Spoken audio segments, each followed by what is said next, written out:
Hello YouTube, Ultimate Collector here. Today's episode is a review of the Atari Flashback consoles. This review will cover the Flashback 1, 2, 3, and 4, basic consoles, none of the deluxe versions. That's for a later video. The first Flashback was released in 2004. This is the 6th generation era system produced by Atari. This Flashback system came equipped with AV cables, no longer manufactured with an analog cord. Now you can play your Atari on any modern TV. Atari Flashback 1 is a scaled-down replica of the 7800 and came with controllers styled after the 7800 joysticks, but still slightly smaller. One great feature about the Flashback 1 controllers are the pause and select buttons located on the body of the case. No more reaching to pause the game on the console. Atari gave the production of this project to Legacy Engineering Group to produce. Atari only gave Legacy 10 weeks to design the product, port the games, and make the controllers work, just in time for the holiday shopping season. Sounds like E.T. Only took 6 weeks. This 6th generation era console was the first to feature Howard Scott Warshaw's game Saboteur, which before this console was released was believed to be an unreleased game. Remastered 2600 games. In fact, even Charlie Chuck's Food Fight came out in 1983, so no original 7800 titles on this one. This could be why the original Atari Flashback was not received well by purists of these games. The Flashback 1 had a successor, and it was released in 2005. This was called the Flashback 2. The Flashback 2, this looks remarkably reminiscent of the 2600 of old. I would not say it looks like an original Heavy Sixer next to a Flashback 2. The Flashback is much smaller and compact, making it portable. This Flashback 2 system came equipped with AV cables and original style Atari controllers inspired by the 1977 styling. This Flashback has 5 buttons on the face of the console.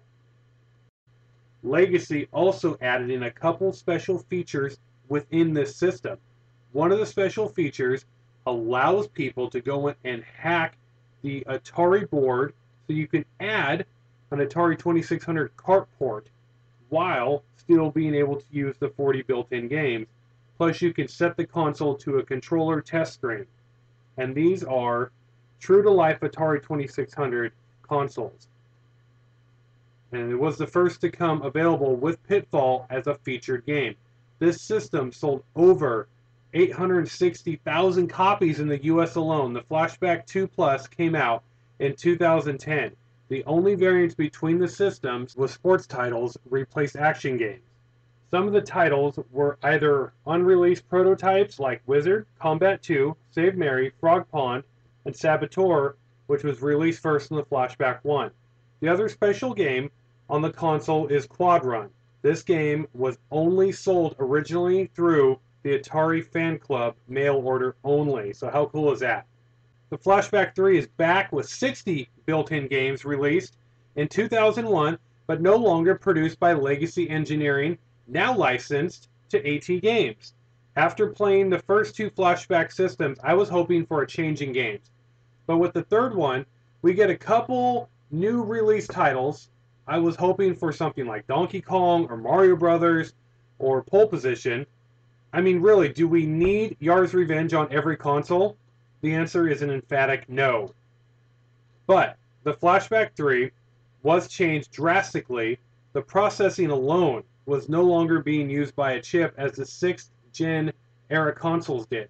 Now gameplay is emulated with ARM-based processor. Basically, it's sad to say that you can no longer hack this system. The Flashback 3 brings all the style and gameplay of the Flashback 2 and the 2 Plus, and adds that even Flashback 3 brings all the style and gameplay of the Flashback 2 and 2 Plus, and adds games that have not been seen or heard of since their golden day. This was the first time that the Sword Quest series had really been talked about since the early 1980s. I'm just waiting for AT Games to produce a Flashback 5, featuring Sword Quest Waterworld, Air Raid, Karate by Ultravision, Lockjaw, Pepsi Invaders, Coke Wins, Frogger 2, Montezuma's Revenge, well, just to name a few. The most current Flashback 4 system, and the Flashback 4 is also released in a deluxe edition that comes with 5 posters and paddles for extra sports games. Yay!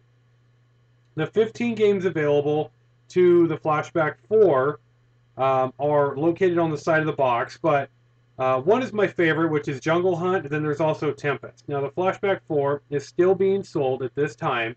This system is only been available for about 5 to 6 months, so if you have a chance, go grab a couple of them. You can go to atgames.net, or you can go to Toys R Us and pick some up. So I hope you enjoyed this video of the Flashback 6th and 7th Gen era console overview or review.